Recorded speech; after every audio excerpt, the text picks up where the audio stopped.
Bonjour, ici Christina Blais, bienvenue dans mon labo cuisine. J'ai pensé qu'à l'approche du temps des fêtes, ce serait intéressant de vous parler de mes objets préférés en cuisine parce que qui sait, peut-être que ce serait des cadeaux que vous aimeriez soit offrir ou recevoir. Mon premier outil de cuisine dont je ne me passerai pas, c'est pas nouveau comme outil, c'est le microplane. Saviez-vous que le microplane a été mis sur le marché comme outil de cuisine pour la première fois au Canada? Alors, pour la petite histoire, c'est un outil, un râpe, qui à la base a été conçu pour travailler le bois. Et l'outil en question était vendu dans les boutiques Livali. Ce sont des boutiques qui sont connues pour tous les objets nécessaires pour travailler le bois. Donc, il y a un employé de Livali qui a ramené l'outil en question à la maison et qui l'a laissé là. Et son épouse, qui faisait un gâteau à l'orange, était très frustrée qu'elle ne pouvait pas râper correctement l'orange. Elle a vu l'outil de son mari, l'a utilisé pour râper le fromage, donc le zeste d'orange, et tous les deux ont été épatés avec l'efficacité avec laquelle la râpe fonctionnait. Alors, ils en ont parlé au magasin et puis le magasin a décidé de vendre l'outil non pas comme un objet pour travailler le bois, mais comme outil de cuisine. Et depuis ce temps-là, toutes les compagnies ont copié et il existe toutes sortes de modèles. Alors moi, j'en ai deux. Le plus fin, je l'utilise pour râper le gingembre, pour râper de l'ail, pour râper le fromage parmesan, mais je m'en sers aussi pour la noix de muscade, pour les bâtons de cannelle. Et le plus gros, je l'utilise davantage pour les fromages. Je m'en sers presque à tous les jours. Mon deuxième objet préféré, c'est un objet que j'aime pour sa beauté. Avouez que c'est très joli, mais aussi pour son utilité en cuisine. C'est le mortier. Je cuisine beaucoup avec les épices et j'aime acheter mes épices entières parce qu'elles vont mieux garder leurs arômes. Donc, les arômes sont protégés par l'écorce naturelle de la graine.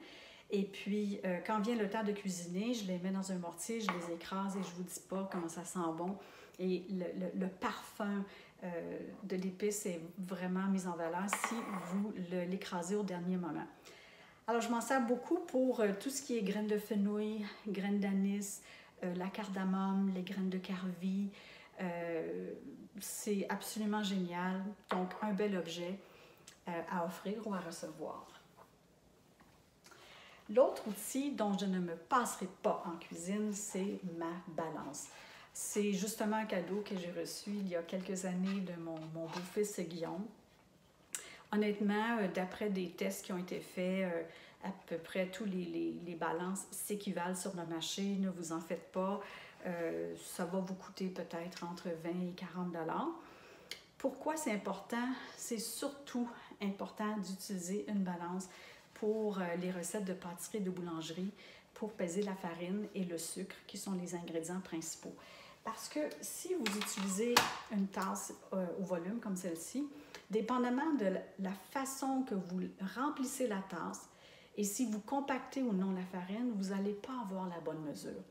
Alors, si je pacte de la farine dans une tasse comme celle-ci, le poids de la farine peut aller jusqu'à 180 grammes, alors que le poids attendu pour une tasse de farine correctement mesurée, c'est-à-dire on dépose la farine doucement dans la tasse et on égalise.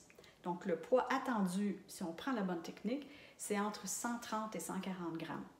Alors, imaginez-vous, si la farine est compactée et que ça pèse jusqu'à 180, vous avez beaucoup trop de farine pour le volume de liquide et du coup, ça vient débalancer la recette. Alors que si une recette demande 200 g de farine, 300 g de farine, vous ne pouvez pas vous tromper. Et d'ailleurs, au Canada, on commence de plus en plus à indiquer nos ingrédients en poids dans les recettes, surtout pour le sucre et la farine. D'ailleurs, les Européens, les Australiens le font depuis très, très longtemps. Et je pense qu'investir dans une balance, c'est investir dans votre avenir en cuisine. Un autre objet que j'utilise à tous les jours, c'est mon thermomètre. J'utilise un thermomètre digital. Très important, si vous choisissez un thermomètre digital, de prendre un thermomètre qui est dit à lecture rapide. Ça veut dire que lorsque vous le piquez dans l'aliment, vous allez avoir la lecture, la bonne lecture en dedans de quelques secondes. Donc, vous n'êtes pas là à attendre de voir quelle est la température de votre pièce de viande. Ce n'est pas un thermomètre qui est conçu pour aller au four. Donc, on doit sortir l'aliment, prendre la température. Et si ce n'est pas cuit, on continue la cuisson. Évidemment, je m'en sers pour mes viandes, mais mon utilisation la plus fréquente, c'est pour tester mes pains, pour savoir si mes pains au levain sont cuits. Je ne sais pas si vous le saviez, mais c'est tout à fait possible de tester son pain avec un thermomètre et la température visée, c'est 95 degrés Celsius ou plus. Ça peut aller jusqu'à 100, mais lorsque la température interne de votre pain atteint 95, c'est qu'il est cuit.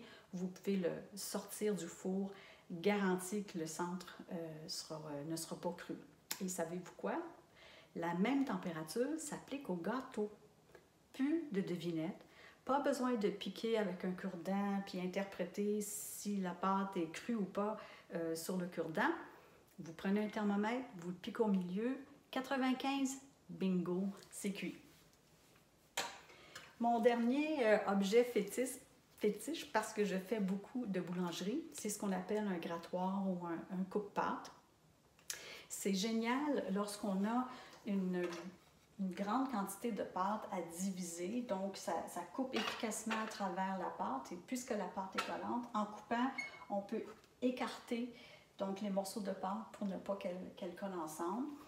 Lorsqu'on a fini de travailler la pâte, on peut gratter le comptoir pour le nettoyer, enlever les bouts de pâte qui sont un peu humides. Aussi, si vous mettez trop de farine sur votre comptoir et que vous voulez en enlever, bien, vous pouvez l'enlever efficacement avec le grattoir. Pour moi, c'est vraiment un outil qui est pratique. Mais pas juste pour la boulangerie, la pâtisserie. Lorsque vous faites une mise en place de recette, par exemple, puis vous avez acheté de l'oignon, carottes et céleri, bien, vous pouvez aller l'enlever sur votre planche de travail avec le grattoir et aller le déposer dans la casserole pour la cuisson. Alors voilà, ce sont mes objets préférés de cuisine et peut-être qu'à travers ces quelques suggestions-là, vous allez trouver des idées cadeaux pour offrir ou pour recevoir durant le temps des fêtes.